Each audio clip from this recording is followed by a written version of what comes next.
Chegg Math Solver with camera. Hi everybody, welcome back to our channel.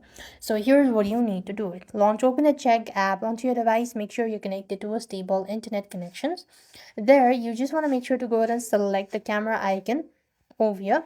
After which, you just want to make sure to point your camera at the math problem. Make sure the problem find or fit inside the on-screen frame and in a well lit. You could go ahead and take a photo. If there are multiple problems on the page, use the cropping tool to highlight only the specific one you would solve.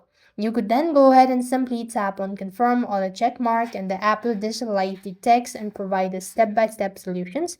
And for best result, use printed text rather than the messy handwriting, as the OCR or optical character recognition struggles with a cursive or a faint pencil mark as well.